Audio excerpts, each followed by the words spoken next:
Hi there, it's Dr. Kate Montgomery from Pittsburgh Chiropractic and Wellness. Just wanted to bring a little video to you today about how to. One of the things that we focus on here and is a staple here in our practice is really working on pelvic tilt exercises and making sure that your core is strong so that when you're engaging in any kind of activity, either around the home or at work or even at the gym, you want to make sure that your core is engaged so that you are free from potential injury. So that's our goal. So pelvic tilt, what is pelvic tilt? So that's a great question.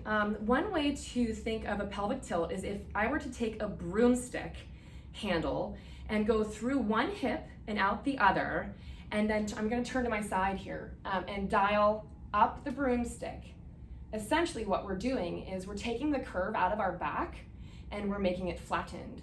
And also what we're doing is we're tucking our bottom under, and if you can see like a dial, we are dialing the hips up. So if there was a broomstick or a motorcycle handles, what we're doing is we're tucking under our hips and we're engaging our core. Why is that so important?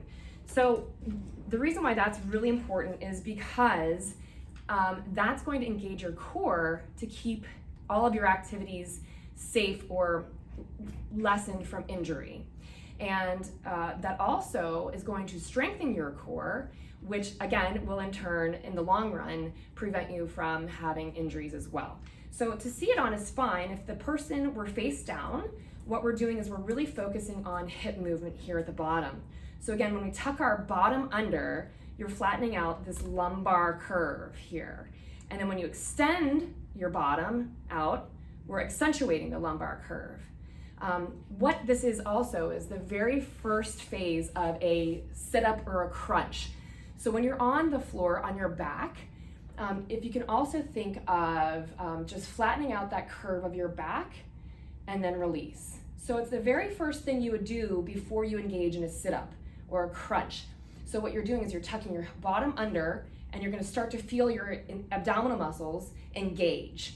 And that's all we want you to work on. You can do this standing, you could do this seated, or you can do it lying down. In fact, we advise all of our patients to do this approach before you do pretty much any activity. If you're standing at the kitchen sink doing dishes, or if you're at the gym, you want to make sure you're engaging your core, keeping your core strong before you do mostly any activity. And here in the office, what you might expect is this ball or half ball. What you would do is you would sit on this ball and do the same exercise with your low back. So what we're going to do here is we're going to tilt the hips under. So we're going to flatten out that lumbar curve here in the back, and then you're going to extend backwards, accentuating that curve in the back. So by tucking your hips under, we're going to engage our core, and we're going to make our core nice and strong. And then you're going to go back into the stretch, which is a really nice abdominal stretch. And then you're going to pump that action, contracting and releasing, contracting and releasing. And so this is a wonderful technique, a wonderful exercise that you can do at home. As I mentioned, you could either do it standing, you could do it seated, or you can do it lying down on your back, or you can even do the cat stretch, which is when you're on all fours. And I can show you that whenever you pop into the office. So I hope that you've learned something a little bit about pelvic tilt and keeping your core engaged and your core strong.